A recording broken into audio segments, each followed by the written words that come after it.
Señor, enséñanos a orar, enséñanos a amar, para que se haga en mí tu voluntad.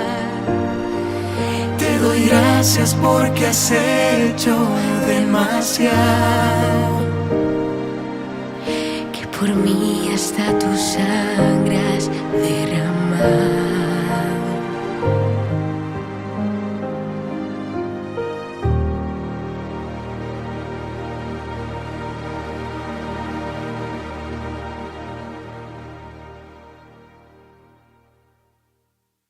Mis queridos peregrinos, muy buenos días. Aquí estamos en otra parte, en otro episodio de nuestra peregrinación virtual de la oración. Estamos recorriendo la Tierra Santa de la mano de Dios, como hemos venido diciendo.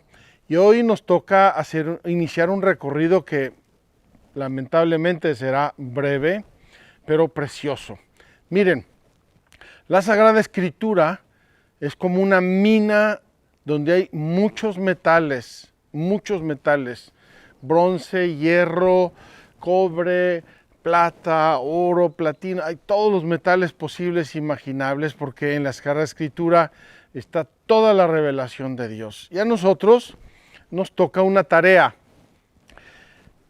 cavar en esa mina, cavar, sacar mucha tierra y luego ir cribando e ir separando esos metales preciosos. ¿Cuáles son esos metales? La fe, la moral, la espiritualidad, la oración, la historia, la revelación de Dios.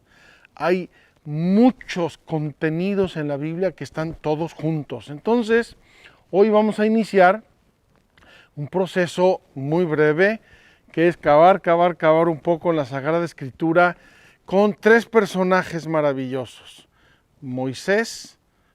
Abraham, Moisés y Elías. Abraham, Moisés y Elías. Vamos a hacer un pequeño salto en el tiempo y vamos a dejar a David fuera para hablar de él mañana o en la próxima catequesis. Entonces, Abraham, Moisés y Elías, y vamos a sacar unas pepitas de oro, es decir, el tema de la oración, de entre lo mucho que la Sagrada Escritura dice de estos personajes. Hemos venido a un lugar espectacularmente bello, ya estuvimos aquí en otra ocasión, y quiero señalarlo con mi supermapa tecnológico para variar. Quiero mostrarles, aquí está el mar Mediterráneo, aquí está la bahía de Haifa, y aquí está un monte alargado que va así un poco transversalmente, que es el Monte Carmelo. El Monte Carmelo no es propiamente un monte, es una pequeña cordillera, no muy alta, el Monte Carmelo. En la punta que da hacia el Mediterráneo está el monasterio Stella Maris, donde está una gruta importantísima en la vida de Elías. Stella Maris, aquí en la punta del Monte Carmelo. Y en la otra punta, digamos en la punta sur, está este monasterio Muhraka, espero pronunciarlo bien. Muhraka es el lugar del sacrificio de Elías. Vamos a hablar de él. Enfrente de este monasterio, que está como en una vista panorámica, está todo el valle de Jezreel. El valle de Jezreel, un valle importantísimo. Aparece en la Biblia en numerosas ocasiones las historias de Saúl y David, de Elías, de los profetas, guerras. Cantidad de episodios bíblicos van a ocurrir en este valle de Jezreel, como muchos otros en el Monte Carmelo donde estamos. Termino esta breve introducción diciendo: Monte Carmelo, Carmel significa jardín de Dios. En este monte van a ocurrir numerosísimos hechos bíblicos, y después aquí se van a reunir en el periodo bizantino muchos ermitaños, muchos monjes, hasta el punto que en el siglo XI va a nacer aquí la Orden del Carmen. La Orden del Carmen, esparcida por todo el mundo, una de las órdenes más florecientes y más antiguas del mundo, con numerosísimos monjes y monjas y sacerdotes, etcétera, va a tener su origen precisamente aquí en el Monte Carmelo, de donde el nombre Carmelitas, las monjas carmelitas, los padres carmelitas. Este monasterio de 1883 pertenece a los padres carmelitas, también el de Stella Maris, del otro lado del Monte Carmelo, y acaban de comenzar recientemente la presencia estable de una comunidad. Antes venían del otro monasterio aquí para atender este lugar. En tiempos normales hay muchísimos peregrinos. En estos tiempos, como ven, hay pocos o casi ninguno. Pero nosotros aprovechamos para hacer nuestro recorrido de Cuaresma, nuestro recorrido de la oración.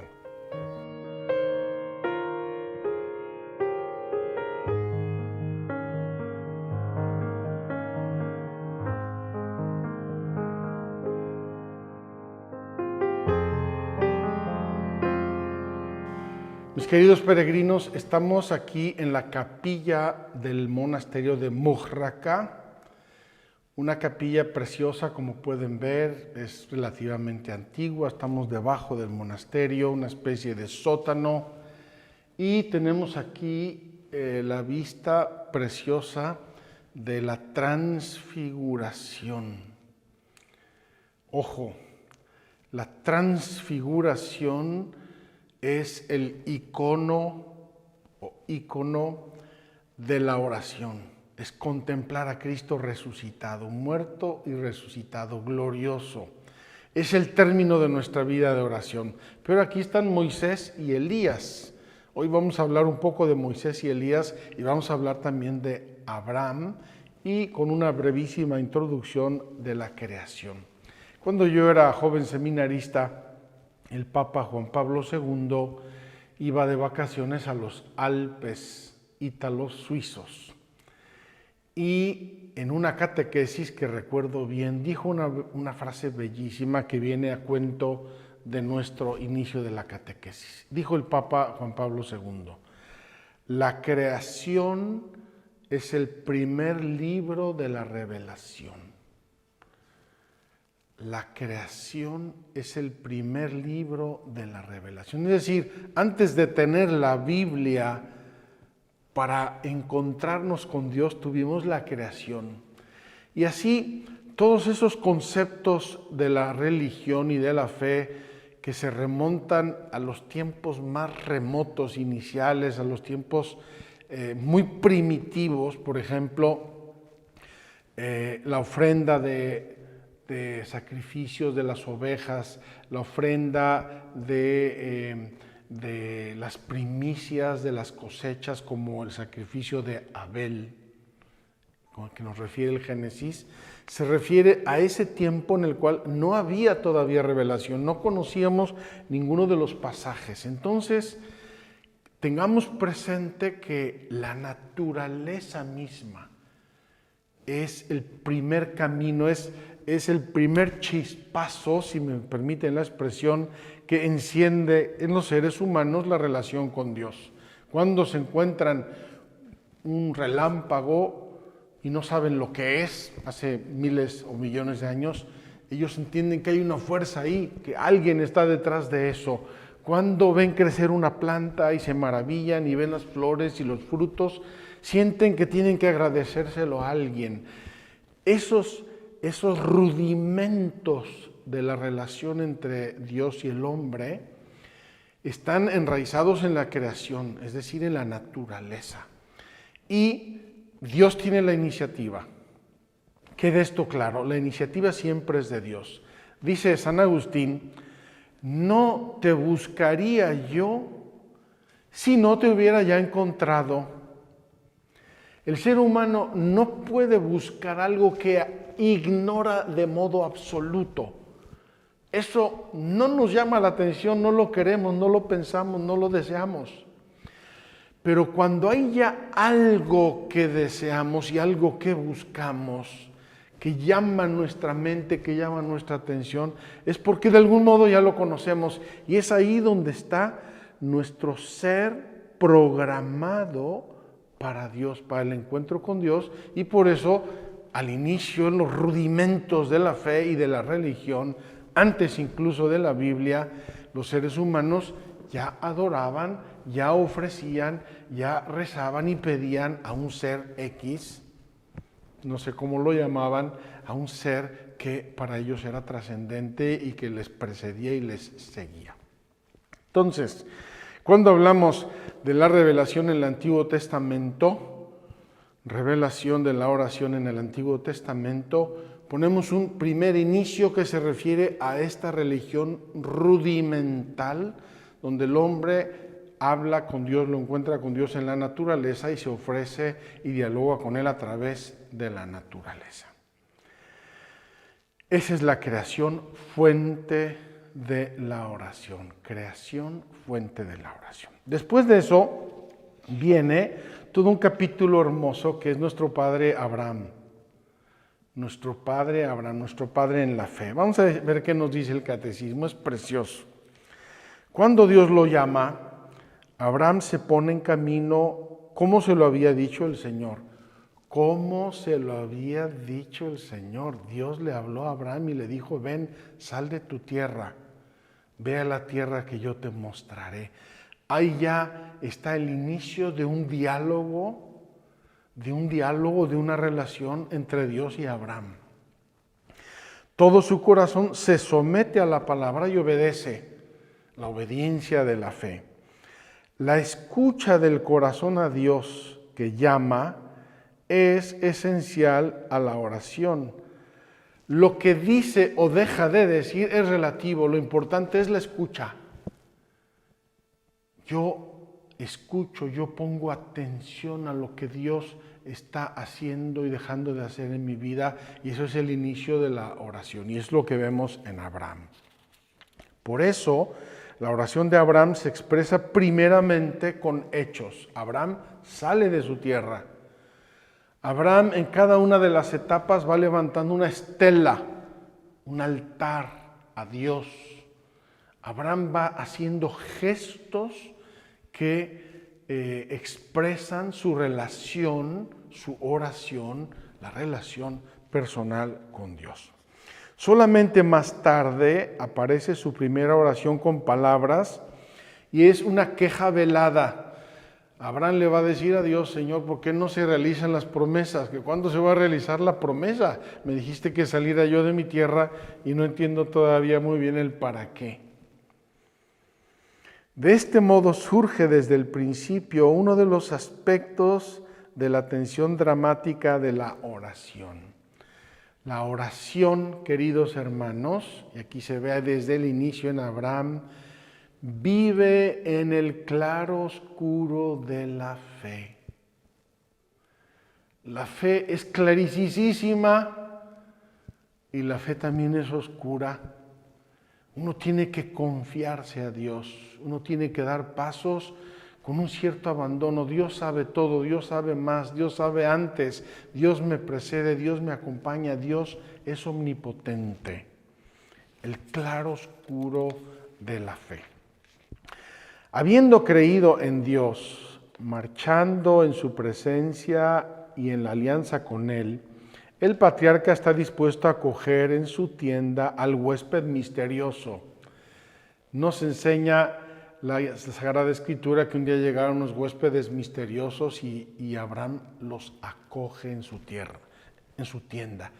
Esta acogida a este huésped misterioso que no se sabe muy bien quién es y que le va a predecir a Abraham que va a tener un hijo en su vejez, es la que llamamos la hospitalidad de Mambré, y este huésped y esta acogida de Abraham es la acogida que el ser humano va a tener en María al Hijo Eterno de Dios.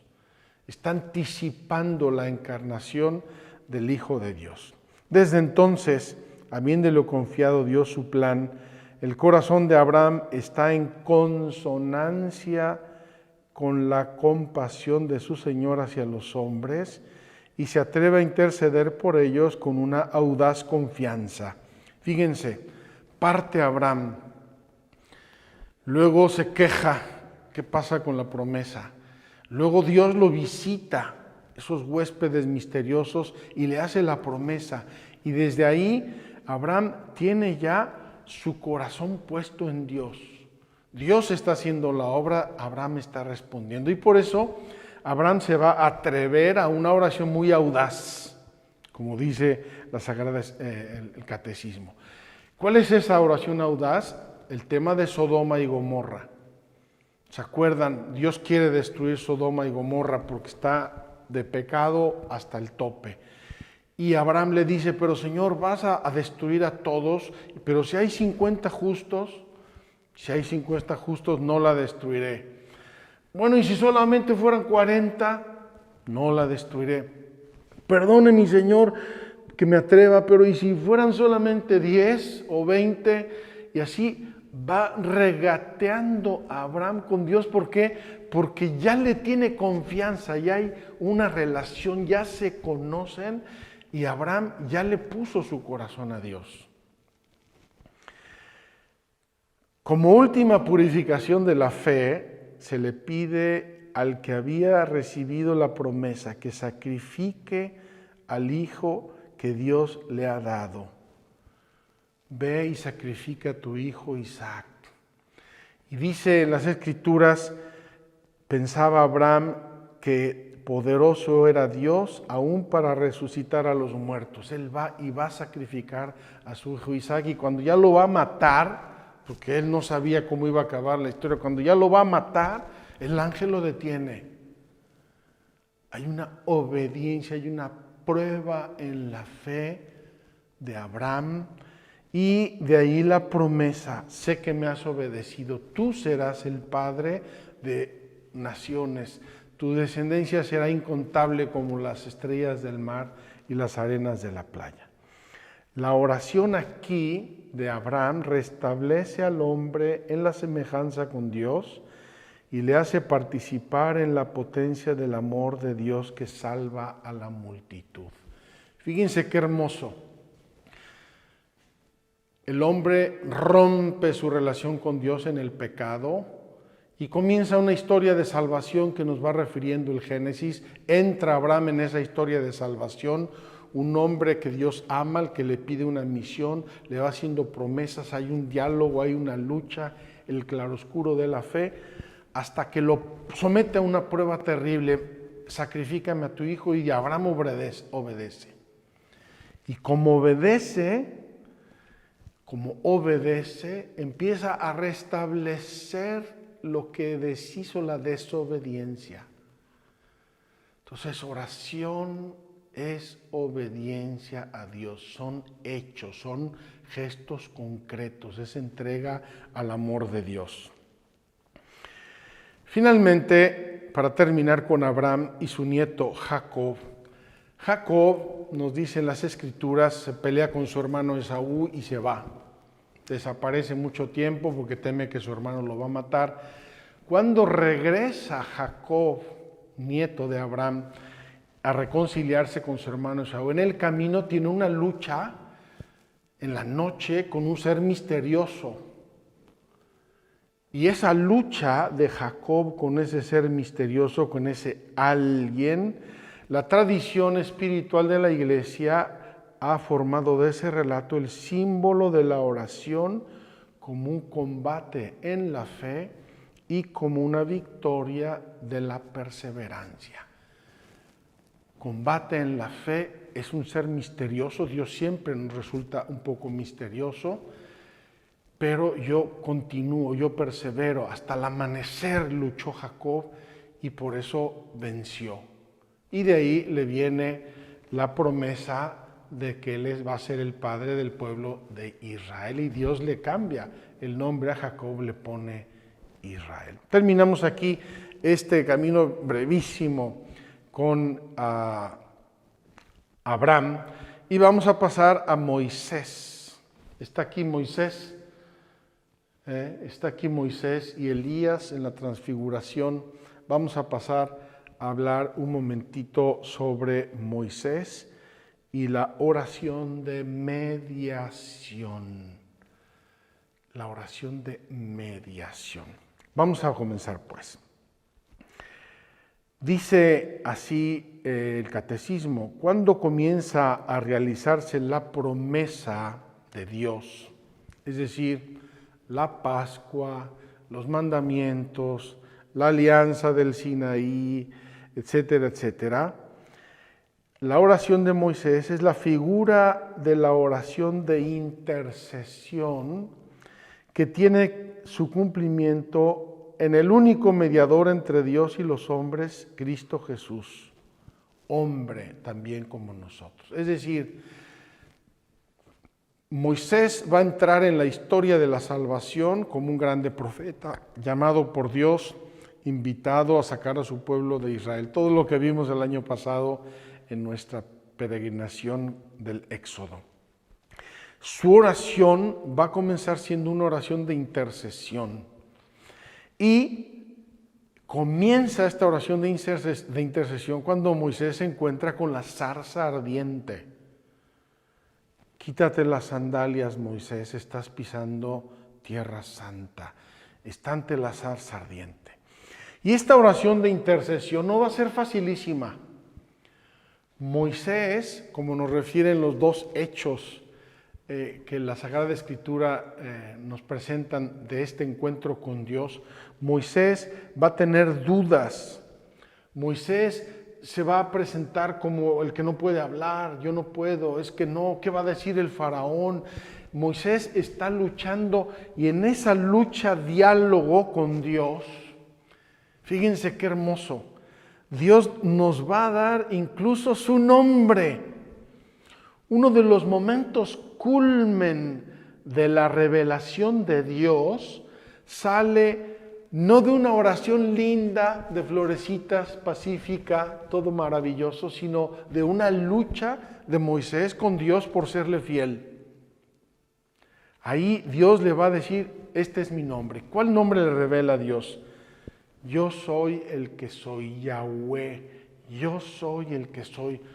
Todo lo que es, todo lo que existe, existe en mí y por mí. Yo soy el ser. Yo doy el ser. Yo soy la fuente del ser. Sale eso, repito, de un diálogo difícil, complicado, accidentado de Moisés con Yahvé porque teme la misión que le está confiando. Pues bien, de ahí pasa a una docilidad de Moisés. Moisés con dificultad y con trabajos, pero dice, ok, voy al faraón, voy a sacar a tu pueblo, ya me dijiste lo que tengo que hacer.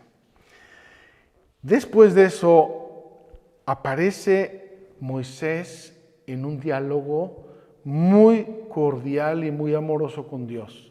Dice la Escritura en el Éxodo, Dios hablaba con Moisés cara a cara, como habla un hombre con su amigo. ¡Ay, qué envidia! Mis queridos peregrinos, qué envidia. Esta es la oración contemplativa. Antes es la oración de intercesión, ahora estamos en la oración de contemplación. Hablar con Dios cara a cara. San Pablo nos dice que el culmen de nuestra salvación va a ser cuando veamos a Dios cara a cara. Y aquí Moisés ya lo ve cara a cara. La oración contemplativa, gracias a la cual el servidor de Dios es fiel a su misión. Moisés conversa con Dios frecuentemente y durante largo tiempo, subiendo a la montaña para escucharle e implorarle, bajando hacia el pueblo para transmitirle las palabras de su Dios y guiarlo. Él es de toda confianza de mi casa. Boca a boca hablo con él abiertamente, porque Moisés era un hombre humilde, más que hombre alguno sobre la haz de la tierra. Ese contacto con Dios y toda esa historia accidentada humanamente de Moisés han ido haciendo de él un hombre purificado. Esto lo vamos a ver en la Sagrada Escritura siempre, también con Elías. Elías va a pasar un proceso de purificación terrible hasta desearse la muerte. Moisés, esa obediencia de Moisés y la obediencia de Abraham, y se van purificando, y entonces su oración va siendo cada vez más transparente. Hasta esta oración de Moisés hablaba con Dios cara a cara, como un amigo habla con su amigo. Finalmente, de esta intimidad con el Dios fiel, lento a la ira y rico en amor, Moisés ha sacado la fuerza y la tenacidad de su intercesión. No pide por él, sino por el pueblo que Dios ha reunido. Moisés va a orar en la guerra con los amalecitas. Acuérdense cuando se le caían los brazos, hasta le pusieron piedras, estaba intercediendo Moisés desde el monte. Moisés va a orar por María, su esposa, que lo criticó, y Dios le mandó una lepra, y Moisés le va a decir, perdónala, cúrala. Pero sobre todo, la intercesión de Moisés se va a dar cuando el pueblo apostata de Dios. Acuérdense, Moisés manda a los exploradores a la tierra prometida. Los exploradores regresan y presentan dos versiones diversas. Acuérdense que lo vimos el año pasado. Y el pueblo se va a rebelar contra Dios y contra Moisés, y va a querer matar a Moisés y rebelarse porque no cree en la tierra prometida y no cree en lo que le refieren los exploradores, y apostatan de Dios. Ahí Dios dice, voy a destruir a este pueblo, lo voy a destruir completamente, y haré de ti, le dice a Moisés, otro pueblo nuevo. Y Moisés intercede, implora ante Dios, no, por favor, no destruyas este pueblo. Si me amas a mí, salva al pueblo. Dios nos está revelando ahí la oración de intercesión. Oración de intercesión, oración de contemplación, oración de mediación. La oración del mediador. Fíjense, toda la historia de Moisés desde la zarza hasta su muerte es un hablar con Dios y llevarle al pueblo, hablar con el pueblo y llevarle a Dios. Moisés así va a ser una anticipación de Jesús, el gran mediador, el grande pontífice entre Dios y el pueblo. Como ven, queridos hermanos, son pequeñas señales, pequeñas pepitas de oro que encontramos en la Sagrada Escritura, pero que nos presentan estos grandes hombres de oración. Quiero, a propósito de esto, recomendarles mucho este libro. Ya lo hemos compartido en la bibliografía inicial, pero es precioso. En la Escuela de los Grandes Orantes. En la Escuela de los Grandes Orantes. Aquí este autor, Jack Lowe, nos presenta a las grandes figuras de oración del Antiguo Testamento y del Nuevo Testamento y de la Iglesia. Preciosa, preciosa lectura. Voy a terminar con Moisés. Moisés intercede ya durante el combate con los amalecitas o para obtener la curación de María, pero es sobre todo después de la apostasía del pueblo cuando se mantiene en la brecha ante Dios para salvar al pueblo. Los argumentos de su oración, la intercesión es también un combate misterioso, inspirarán la audacia de los grandes orantes, tanto del pueblo judío como de la Iglesia. Dios es amor, por tanto es justo y fiel. No puede contradecirse, debe acordarse de sus acciones maravillosas, su gloria está en juego. No puede abandonar al pueblo que lleva su nombre. Moisés se atreve a decirle a Dios, Señor, ¿cómo vas a renunciar a tu propio ser? Esa escuela de los grandes orantes, de los intercesores, de los que se plantan delante de Dios, porque lo conocen, porque han sido purificados, porque han sido preparados y porque han sido dóciles y obedientes a la invitación y a los mandatos de Dios. Vamos ahora a pasar a nuestro Elías, donde estamos, y vamos a ver el valle de Jezreel y a la figura, esta grande figura de Elías, que nos enseña tanto sobre la oración.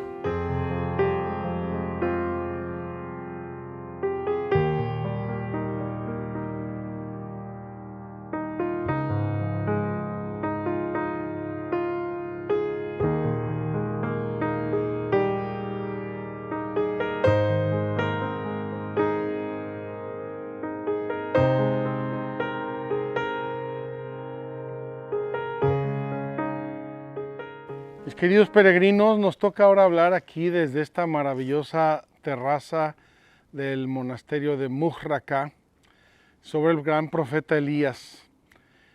Y tenemos que decir en primer lugar que Elías significa Yahvé es mi Dios. Elías, desde su nombre es ya un programa, es un mensaje de oración. Yahvé es mi Dios. Y llamarse Elías, Yahvé es mi Dios, cuando todo el pueblo ha apostatado, incluso muchos profetas, significa una gran valentía y sobre todo significa que ha tenido una experiencia de Dios tan grande que no lo puede dejar, incluso a riesgo de su propia vida. Elías, vamos a ver brevemente lo que nos dice el catecismo y luego contamos un poco la historia de este lugar y del sacrificio de Elías. Dice, para el pueblo de Dios, el templo debía ser el lugar donde aprender a orar. Las peregrinaciones, las fiestas, los sacrificios, la ofrenda de la tarde, el incienso, los panes de la proposición, todos estos signos de la santidad y de la gloria de Dios, altísimo, pero muy cercano, eran llamamientos y caminos para la oración. Fíjense, nos saltamos deliberadamente a David, vamos a hablar de él en nuestra próxima catequesis. David y Salomón, su hijo, van a planear y a realizar el templo de Jerusalén. Y ahí van a recoger todo lo que Yahvé Dios le reveló a Moisés sobre el culto, el sacerdocio, el arca de la alianza, el incienso, los ofrecimientos, las purificaciones y todo eso. Aquí Elías ya lo da por un hecho. El problema es que el pueblo caía en el ritualismo, es decir, en un culto exterior. Lo va a decir Yahvé en muchas ocasiones, este pueblo me honra con los labios, pero su corazón está lejos de mí. Este pueblo me honra con los labios, pero su corazón está lejos de mí. Y es allí donde entra la acción de los profetas para educar la fe, para educarles en la conversión del corazón y para llevarles y acercarles a Dios. Elías es el padre de los profetas. Elías es el profeta por antonomasia. Es el primero de esa raza, dicen los salmos, de los que buscan a Dios, de los que van tras su rostro. En nombre de Elías, el Señor, Yahvé es mi Dios, anuncia el grito del pueblo en respuesta a su oración sobre el monte Carmelo. El apóstol Santiago en su carta nos remitirá a él para incitarnos a orar. La oración ferviente del justo tiene mucho poder. Está hablando de la oración de Elías. Elías aparece en el libro de los Reyes, son 2 o 3 capítulos, el así llamado ciclo de Elías, y tiene un itinerario muy breve pero muy intenso. Elías aparece en un momento en que Dios va a castigar al pueblo por su apostasía, otra apostasía además de la del tiempos de Moisés. Y entonces Dios le pide a Elías que mande una sequía a Israel y ora Elías y para la lluvia durante 3 años. En ese tiempo Dios Yahvé le dice a Elías, vete al torrente Kerit y ahí espera órdenes. Él se va ahí, el torrente Kerit está en el desierto, hay un torrente, se seca el torrente por la sequía y Dios le manda cuervos a Elías que lo alimenten. Un proceso de purificación. Elías tiene que confiar ciegamente en Dios hasta en el comer del día a día. De allí le dice Dios, ya se secó el torrente, vete a Sarepta de Sidón, y ahí una mujer te va a atender. Y se va Elías y habla con esta mujer, la encuentra recogiendo leña. Y le dice, oye, hazme un pan. Le dice la mujer, no, mira, se me está acabando la harina, voy a hacer un pedacito de pan y lo vamos a comer mi hijo y yo, y luego nos moriremos de hambre. Elías le dice, hazme un pan a mí primero, no te preocupes, no se te va a acabar la harina. Y efectivamente la harina no se le acaba. Dios vuelve a probar a Elías. Se muere el hijo de esa viuda. Y ahí Elías entra en una oración potente. Le dice a Dios, Señor, no hagas pensar a esta mujer que yo vine aquí para desgracia suya. Devuélvele la vida a este niño, devuélvele la vida a este niño. Y hace una serie de gestos y resucita al niño y se lo devuelve a su madre. Y después de eso, Elías se va a encontrar con el grande rey Ahab, que es un gran sinvergüenza, casado con una mujer perversa, idólatra y extranjera además, que arrastra a todo el pueblo a la apostasía de Baal. Dejan a Dios, dejan a Yahvé y adoran a los Baales, dioses extranjeros. Hasta el punto, dice la Escritura, que queda Elías solo, el único profeta fiel a Yahvé, el único. Y entonces Ahab el rey quiere matar a Elías y le dice a Elías, vamos a hacer un sacrificio para ver quién es el Dios verdadero. Y lo hacen aquí, en este lugar del Monte Carmelo. Aquí es el lugar, Mujraca significa el lugar del sacrificio. Lo hacen aquí. Les voy a recordar brevemente.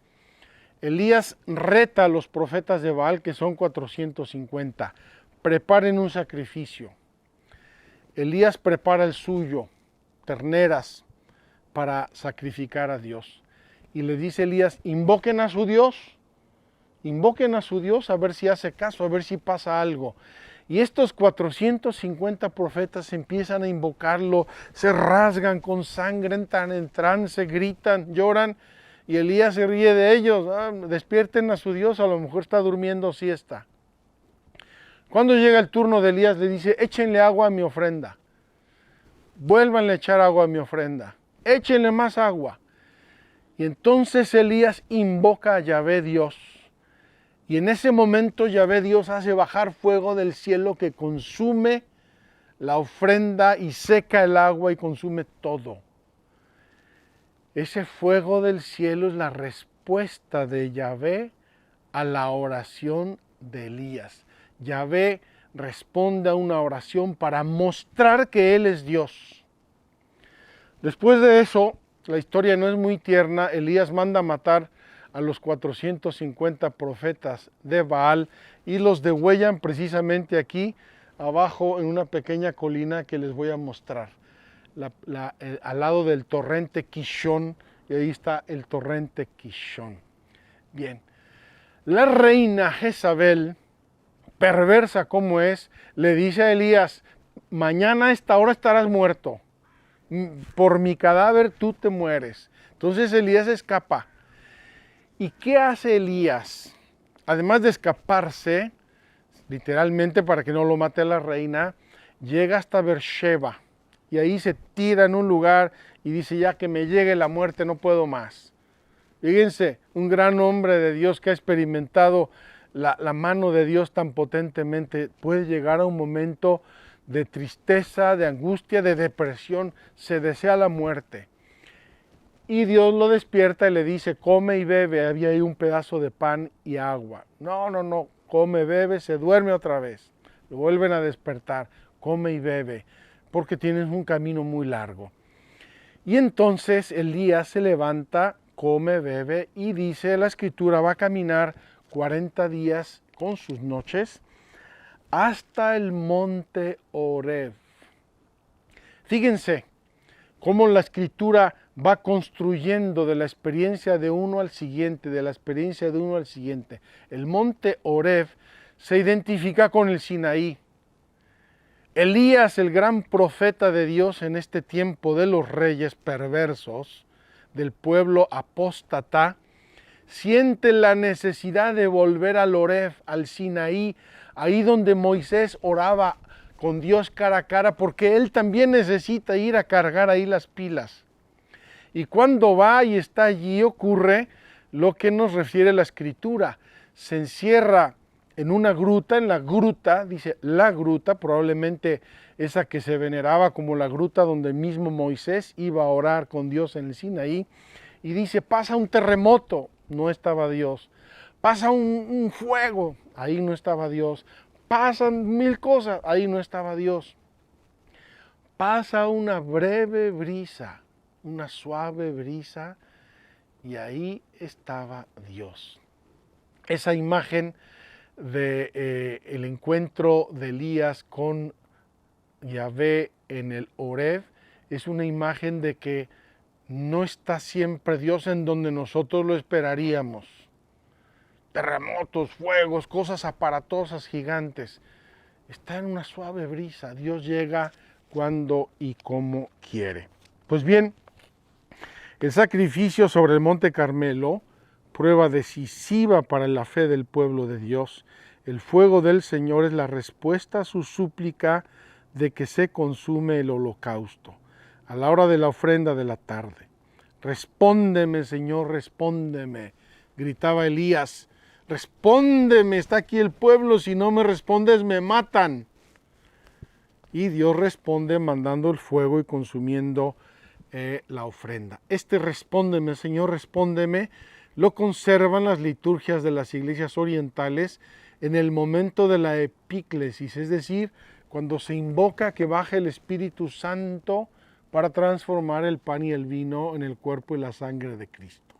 Respóndeme, Señor, respóndeme. Finalmente, volviendo a andar el camino del desierto hacia el lugar donde el Dios vivo y verdadero se reveló a su pueblo, Elías se recoge como Moisés en la hendidura de la roca hasta que pasa la presencia misteriosa de Dios. Pero solamente en el monte de la transfiguración, ya lo vimos antes, se dará a conocer aquel cuyo rostro buscan. El conocimiento de la gloria de Dios está en el rostro de Cristo crucificado y resucitado. A solas con Dios, los profetas extraen luz y fuerza para su misión. Su oración no es una huida del mundo infiel, sino una escucha de la palabra de Dios. Esa vez es un debatirse o una queja, y siempre una intercesión que espera y prepara la intervención de Dios Salvador, Señor de la historia. Queridos hermanos, en un pueblo apartado de Dios, apóstata, la presencia de Elías, Yahvé es mi Dios, y su acción y su relación con Dios en el desierto, ante la viuda, ante el sacrificio, en el Horeb, es un signo de un diálogo, de una obediencia, de una aceptación, de una docilidad al plan de Dios que se va realizando y que para nosotros no es, como dice la Escritura, una huida, una irme fácilmente, esconderme en la oración. No me escondo en la oración. Voy a la oración a llenarme de Dios, a entender sus planes para luego realizarlos en mi propia vida. Vamos a terminar aquí nuestra catequesis del día de hoy. Me he alargado un poco. Mañana vamos a dar un saltito para atrás y uno para adelante para hablar de David y para hablar de los salmos. Los salmos, esa síntesis, ese compendio de oraciones, de cánticos, donde Dios mismo nos enseña a orar, a hablar con Él y de Él, a entender su acción poderosa en nuestra vida. Que Dios los bendiga.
Doblando mis rodillas a tus pies, estarías cuando te necesitará. Me contó de aquella paz en tu presencia que nos encuentra cuando estamos en tu ausencia. Alguien me dijo que no importa si es la noche o la mañana, que no hay hora para acercarme a ti. Para oírte no hace falta complicarlo, solo abrir mi corazón hasta escucharlo. Señor, enséñanos a orar, enséñanos a amar, Para que se haga en mí tu voluntad. te doy gracias porque has hecho demasiado. Que por mí hasta tu sangre has derramado. Señor, enséñanos a orar, enséñanos a amar y que se haga en mí tu voluntad. Te suplico tu perdón si te he ofendido. Haz que para siempre sea mi corazón como el de un niño.